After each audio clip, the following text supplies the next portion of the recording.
Hello. ഒരു കുടുംബത്തിലെ പിതാവിൻ്റെ ദൗത്യം എന്താണ്? അതാണ് നമ്മൾ ഇന്ന് ഇവിടെ ചിന്തിക്കാൻ പോകുന്ന വിഷയം. മകന് 13 വയസ്സുണ്ടായിരുന്നെങ്കിലും ട്രെയിനിൽ സ്ഥിരമായി ഹാഫ് ടിക്കറ്റിലായിരുന്നു യാത്ര ചെയ്തിരുന്നത്. ഒരിക്കൽ ടിക്കറ്റ് പരിശോധനയ്ക്ക് വന്ന ടി.ടി.ആറിനെ അവനെ കണ്ട് സംശയം തോന്നി. അദ്ദേഹം ചോദിച്ചു, മകന് 12 വയസ്സ് മാത്രമേ ഉള്ളൂ? അപ്പൻ തർക്കിച്ചു. മകന് 12 വയസ്സ് മാത്രമാണെന്ന് പറഞ്ഞു. ടി.ടി.ആർ എത്ര വയസ്സായെന്ന് അവനോട് ചോദിച്ചെങ്കിലും 12 ആണെന്നായിരുന്നു മറുപടി. വീട്ടിൽ വെച്ച് തന്നെ പ്രായം കുറച്ച് പറയുന്ന കാര്യം അപ്പൻ അവനെ പറഞ്ഞു കൊടുത്തിരുന്നു. ഒരു ദിവസം സ്കൂളിൽ നിന്ന് വന്ന മകൻ വലിയൊരു നുണ പറഞ്ഞു. ഇത് കേട്ട് അവനെ ശാസിച്ചുകൊണ്ട് അപ്പൻ ചോദിച്ചു, നുണ പറഞ്ഞാൽ എന്താണ് സംഭവിക്കുകയെന്ന് നിനക്കറിയാമോ?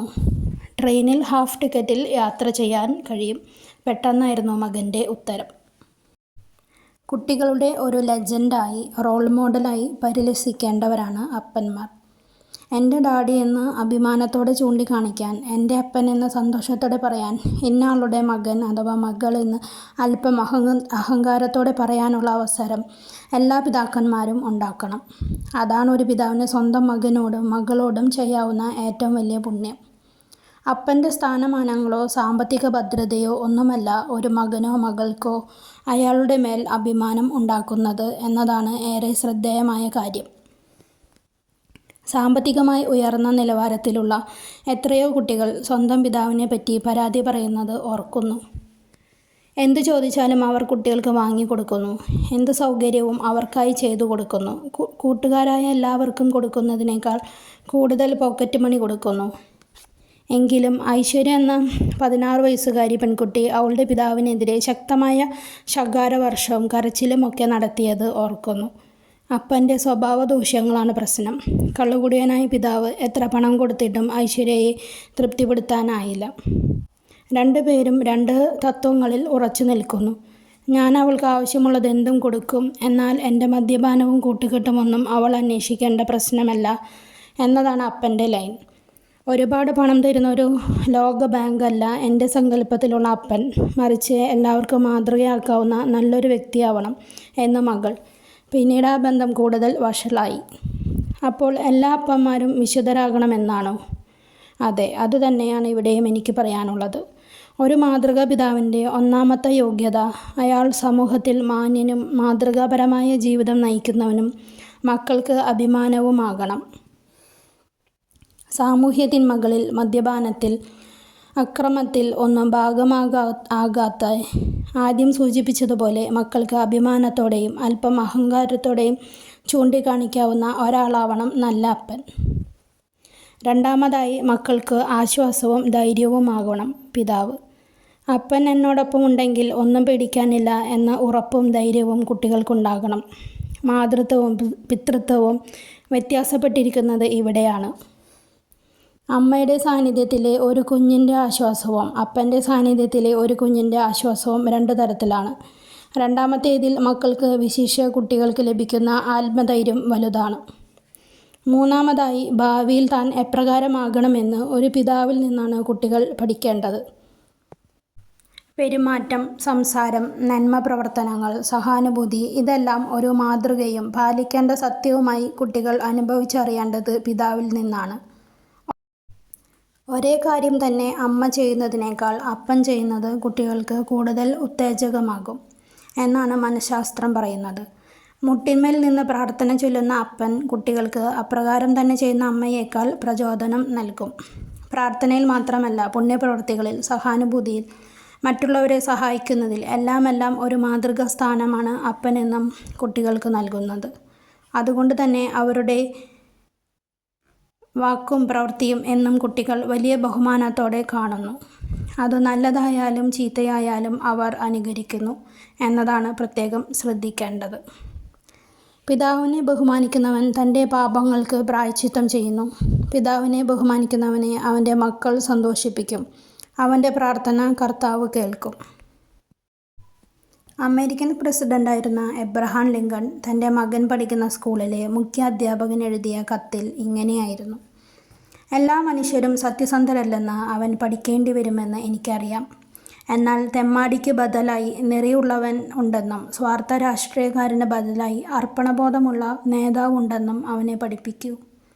ഓരോ ശത്രുവിനു പകരം ഓരോ സുഹൃത്തിന് ലഭിക്കണമെന്നും അവൻ അറിയട്ടെ. കുറേ സമയമെടുത്താലും നേരായി നേടിയ $1 അല്ലാതെ നേടിയ 5 പവനേക്കാൾ വിലയുണ്ടെന്ന് കഴിയുമെങ്കിൽ അവനെ പഠിപ്പിക്കുക. പരാജയം ഏറ്റുവാങ്ങാനും വിജയം ആസ്വദിക്കാനും അവനെ പഠിപ്പിക്കുക. പുസ്തകങ്ങളുടെ അത്ഭുത ലോകത്തെപ്പറ്റി അവനെ പഠിപ്പിക്കുക. വിദ്യാലയത്തിൽ കോപ്പിയടിച്ച് ജയിക്കുന്നതിനേക്കാൾ ഭേദം തോൽക്കുന്നതാണെന്ന് അവൻ പഠിക്കട്ടെ. മറ്റുള്ളവർ തെറ്റാണെന്ന് പറഞ്ഞാലും സ്വന്തം ആശയങ്ങളിൽ വിശ്വസിക്കാൻ അവനെ പഠിപ്പിക്കുക.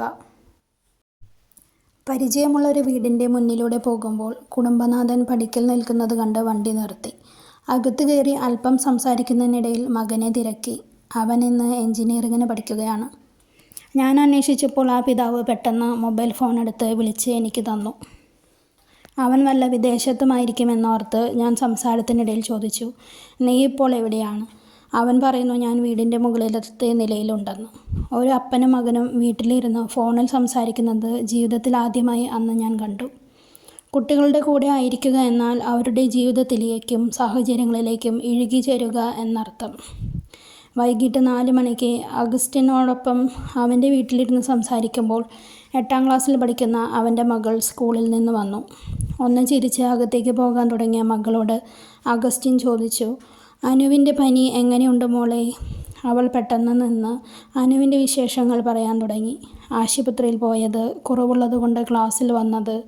മകൾ പോയപ്പോൾ ഞാൻ അഗസ്റ്റിനോട് അനു ആരാണ് എന്ന് അന്വേഷിച്ചു. കുറേ അകലെയുള്ള മോളോടൊപ്പം പഠിക്കുന്ന കുട്ടിയാണ്. കൃത്യമായ വിവരമൊന്നും അയാൾക്കും അറിയില്ല. ഇന്നലെ സ്കൂളിലെ വിശേഷം പറഞ്ഞപ്പോൾ അനുവിന് പനിയായതിനാൽ ക്ലാസ്സിൽ വന്നില്ല എന്ന് പറഞ്ഞിരുന്നു. അതുകൊണ്ട് തിരക്കിയതാണത്രേ.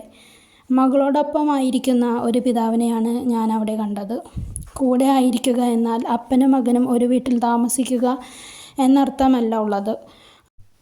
അവരെ അടുത്ത് വിളിച്ചിരുത്തി സംസാരിക്കാൻ, അവരുടെ പ്രശ്നങ്ങൾ നമ്മുടെ പ്രശ്നങ്ങൾ പോലെ കൈകാര്യം ചെയ്യാൻ, അവരുടെ ഉത്കണ്ഠകൾ നമ്മുടെ ഉത്കണ്ഠകളാകുവാൻ, അവരുടെ സന്തോഷങ്ങൾ നമ്മുടെ സന്തോഷങ്ങളാകാൻ, അവരെ പരിഗണിക്കാൻ അവരുടെ മാതാപിതാക്കളുണ്ട് എന്ന ഉത്തമ ബോധ്യത്തിലേക്ക് അവരെ നയിക്കാൻ പര്യാപ്തമാവുന്നതാവണം കൂടെ ആയിരിക്കുക എന്ന അവസ്ഥ. ഡോക്ടർ ബാബു പോൾ ഒരു ടെലിവിഷൻ ഇൻ്റർവ്യൂവിൽ ഇങ്ങനെ പറയുന്നത് ഞാൻ ശ്രദ്ധിച്ചിരുന്നു. ഓഫീസിൽ നിന്ന് തിരികെ ഞാൻ വീട്ടിലേക്ക് കയറുമ്പോൾ എൻ്റെ വീടിൻ്റെ ഗേറ്റിന് സമീപം ഒരു ആണി ആരും കാണാതെ ഞാൻ തൂക്കിയിട്ടിട്ടുള്ളതിൽ ഓഫീസിൽ നിന്ന് കൊണ്ടുവന്ന എല്ലാ പ്രശ്നങ്ങളും തൂക്കിയിടും. പിറ്റേന്ന് തിരികെ ഓഫീസിലേക്ക് പോകുമ്പോൾ മാത്രമേ അത് എടുക്കുകയുള്ളൂ. അദ്ദേഹം വളരെ പ്രതീകാത്മകമായി പറഞ്ഞതിൽ ഒരു വലിയ സത്യമുണ്ട്. ജോലി കഴിഞ്ഞ് എൻ്റെ വീട്ടിലേക്ക് കടന്നാൽ അവിടെ ഞാൻ ഒരു അച്ഛനാണ്, ഒരു ഭർത്താവാണ്. പലപ്പോഴും വീട്ടിലെത്തിയാലും ബിസിനസ്സിൻ്റെയും ഓഫീസിൻ്റെയും ഭാരം തലയിൽ നിന്നു മാറ്റാത്ത മാതാപിതാക്കൾ ഒരിക്കലും അപ്പനോ അമ്മയോ ആകുന്നില്ല. ഒരുപക്ഷെ അവരുടെ ഭാഷയിൽ ഈ അധ്വാനങ്ങളും ഓവർ ടൈമും എല്ലാം മക്കൾക്ക് വേണ്ടിയാണ് എങ്കിൽ പോലും കുടുംബങ്ങളിൽ കുട്ടികളെ വിളിച്ചിരുത്തി സംസാരിക്കാൻ സമയം കണ്ടെത്തണം. അത് അവരുടെ ജീവിതത്തിലെ സന്തോഷകരമായ നിമിഷങ്ങളായി അവർക്ക് തോന്നുന്നുണ്ട് എന്ന് ഉറപ്പുവരുത്തണം. ഏത് കാര്യങ്ങളും സ്വാതന്ത്ര്യത്തോടെ തുറന്ന് സംസാരിക്കുന്നവർ അവരുടെ മാതാപിതാക്കളാണ് എന്ന ബോധ്യം ചെറുപ്പം മുതലേ കുട്ടികൾക്കുണ്ടാവണം. ഇങ്ങനെയുള്ള കുടുംബങ്ങളിൽ കുട്ടികൾ വളരുമ്പോഴും വലുതാകുമ്പോഴും അവരുടെ മാതാപിതാക്കളോടുള്ള ബന്ധത്തിന് ഒരു കുറവും വരുന്നില്ല എന്നു കാണാം. ആത്മബന്ധമില്ലാതെ വളരുന്ന കുടുംബങ്ങളിലെ മാതാപിതാക്കളും മക്കളും തമ്മിലുള്ള ബന്ധം വളരെ ഔപചാരികമോ ഔദ്യോഗികമോ ആയി തോന്നാറുണ്ട്. ഒരു വില്ലേജ് ഓഫീസറുടെ മുന്നിൽ ഏതെങ്കിലും ഒരു സർട്ടിഫിക്കറ്റിനായി നിൽക്കുന്ന അതേ ലാഘവത്തോടെ, ഔദ്യോഗികതയോടെ, ആദരവോടെ, ഔപചാരികതയോടെ സ്വന്തം അപ്പൻ്റെ മുന്നിൽ പരീക്ഷാ ഫീസ് വാങ്ങാൻ നിൽക്കുന്ന കുട്ടികളെ കണ്ടിട്ടുണ്ട്. അവിടെ ആദരവിന് കുറവില്ല, അംഗീകാരത്തിന് കുറവില്ല, പെരുമാറ്റ ശൈലികൾക്കും കുറവില്ല. എന്നാൽ സ്നേഹത്തിൻ്റെ അതിശക്തമായ കുറവുണ്ട്. പ്രിയ മാതാപിതാക്കളെ, നിങ്ങൾ മക്കൾക്കായി എന്തെല്ലാം സമ്മാനങ്ങൾ നൽകിയാലും എത്രയധികം രൂപ അവർക്കായി ചിലവഴിച്ചാലും അത് മാതാപിതാക്കളുടെ ഉത്തരവാദിത്ത നിർവഹണം മാത്രമായേ അവർ കാണൂ. എന്നാൽ നിങ്ങൾ സ്നേഹം കൊടുത്താൽ അവർ നിങ്ങളെ സ്നേഹിക്കും. സ്നേഹം കൊടുക്കാൻ സമയം കണ്ടെത്തുക. കുട്ടികളുടെ കൂടെ ആയിരിക്കുക. സ്നേഹിക്കുക എന്നാൽ കുട്ടികളോട് കൂടി ആയിരിക്കുവാനുള്ള മാതാപിതാക്കളുടെ സവിശേഷമായ കഴിവാണ്. കുട്ടികളെ കേൾക്കുവാനും മനസ്സിലാക്കാനുമുള്ള സൗകര്യവും സമയവും അവർക്കുണ്ട്. സ്നേഹത്തിലൂടെയാണ് അവർ അച്ചടക്കം പരിശീലിക്കുന്നത്. തൽഫലമായി തങ്ങൾ വിലപ്പെട്ടവരാണെന്ന് മക്കൾ വിശ്വസിക്കുകയും ചെയ്യുന്നു. എന്നും എപ്പോഴും തിരക്കുള്ള ഒരു ബിസിനസ്സുകാരന് 6 വയസ്സുള്ള ഒറ്റ മോളേയുള്ളൂ. നഗരത്തിലെ ഏറ്റവും മികച്ച ഇംഗ്ലീഷ് മീഡിയം സ്കൂളിലാണ് അവൾ പഠിക്കുന്നത്. അതിരാവിലെ ഉണർന്ന് വീട്ടിൽ നിന്നും ഇറങ്ങുകയാണ് അയാളുടെ പതിവ്. തിരിച്ചെത്തുമ്പോൾ അർദ്ധരാത്രി അടുക്കും. കുടുംബത്തിന് വേണ്ടിയാണ് അയാൾ വിശ്രമമില്ലാതെ അധ്വാനിക്കുന്നത്, സമ്പാദിക്കുന്നത്, ഉറക്കമിളയ്ക്കുന്നത്, നീണ്ട യാത്രകൾ ചെയ്യുന്നത്. മോൾക്ക് യാതൊരു ബുദ്ധിമുട്ടുകളും ഉണ്ടാകരുതെന്ന് അയാൾക്ക് നിർബന്ധമായിരുന്നു. അവൾക്ക് ഏറ്റവും മുന്തിയ വസ്ത്രങ്ങൾ അയാൾ വാങ്ങിച്ചു. നടന്ന് വിഷമിക്കാതിരിക്കാൻ സ്കൂളിലേക്ക് എത്തിക്കാനും തിരിച്ച് വീട്ടിലെത്തിക്കാനും കാർ ഏർപ്പെടുത്തി. അവളുടെ വീട്ടിലെ പഠനം സുഗമമാക്കാൻ പഠനമുറി എയർ കണ്ടീഷനാക്കി. ഉച്ചയ്ക്ക് അവൾക്ക് ചൂടുള്ള ഭക്ഷണം സ്കൂളിലെത്തിക്കാൻ വേലക്കാരുണ്ട്. അയാൾ യാത്രയിലാണ്. കാറിലിരുന്നുകൊണ്ട് തന്നെ മീറ്റിങ്ങിൽ അവതരിപ്പിക്കേണ്ട ഫയലുകൾ പരിശോധിച്ചു. മൊബൈൽ ശബ്ദിച്ചു. അത് മോൾ പഠിക്കുന്ന സ്കൂളിൻ്റെ ഹെഡ് മിസ്ട്രസിൻ്റേതായിരുന്നു. സാർ ഇന്ന് സ്കൂളിലെത്തണം. അയാൾക്ക് ദേഷ്യം വന്നു. ഇന്ന് മറ്റ് ദിവസങ്ങളേക്കാൾ കൂടുതൽ അപ്പോയിൻമെൻറ്റുകളുണ്ട്. ഞാനിന്ന് തിരക്കിലാണ്, അയാൾ പറഞ്ഞു. മോളുടെ കാര്യം സംസാരിക്കാനാണ്, ഹെഡ് മിസ്ട്രസ് പറഞ്ഞു. ഞാൻ അവളുടെ മമ്മിയെ വിടാം, അവൾക്ക് അഡ്ജസ്റ്റ് ചെയ്ത് വരാനൊക്കും. അയാൾ ഒഴിഞ്ഞു മാറാൻ നോക്കി. മോളുടെ മമ്മിയെയല്ല, ഡാഡിയെയാണ് എനിക്ക് കാണേണ്ടത്. മാറ്റിവെക്കാൻ പറ്റാത്ത മീറ്റിങ്ങുകളാണ് ഇന്ന് ഉള്ളത്. സിസ്റ്റർ എന്നെ മനസ്സിലാക്കണം. താങ്കൾക്ക് എന്താണ് പ്രധാനം, മോളോ ബിസിനസ്സോ? സിസ്റ്റർ അത് പറഞ്ഞപ്പോൾ അയാൾക്ക് പിന്നെയൊന്നും എതിർത്ത് പറയാനായില്ല. ശരി, ഞാൻ വരാം. അയാൾ മറ്റു പരിപാടികളെല്ലാം മാറ്റിവെച്ച് സ്കൂളിലേക്ക് തിരിച്ചു. ഹെഡ് മിസ്ട്രസ് അയാൾ വന്നയുടനെ ഓഫീസിലേക്ക് വിളിച്ചു. ഇന്നലെ കുട്ടികൾക്ക് ചിത്രരചനാ മത്സരമുണ്ടായിരുന്നു. മോളും പങ്കെടുത്തിരുന്നു. വരയ്ക്കാനായി കുട്ടികൾക്ക് വിഷയം കൊടുത്തിരുന്നു. എൻ്റെ കുടുംബം. അവിടെ വല്യച്ഛനും വല്യമ്മയും മമ്മിയുമുണ്ട്. പൂച്ചയുമുണ്ട്, പട്ടിയുമുണ്ട്.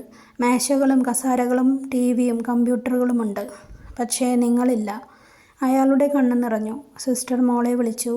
മോള് വരച്ച ചിത്രത്തിൽ ഡാഡി ഇല്ലല്ലോ. ഉടനെ തന്നെ ഉത്തരം വന്നു. ഡാഡിയെ ഞാൻ കാണാറില്ല, സംസാരിക്കാറില്ല. ഡാഡി എന്നും തിരക്കിലാണ്. വന്നു പോയി എന്നു മമ്മി പറയാറുണ്ട്. എല്ലാവരും ഇന്ന് ഭയങ്കര തിരക്കിലാണെന്ന് തോന്നുന്നു. കൂടുതൽ സമ്പത്തിനും കൂടുതൽ വികസനത്തിനും വേണ്ടിയാണ് എല്ലാവരും ഓടുന്നത്.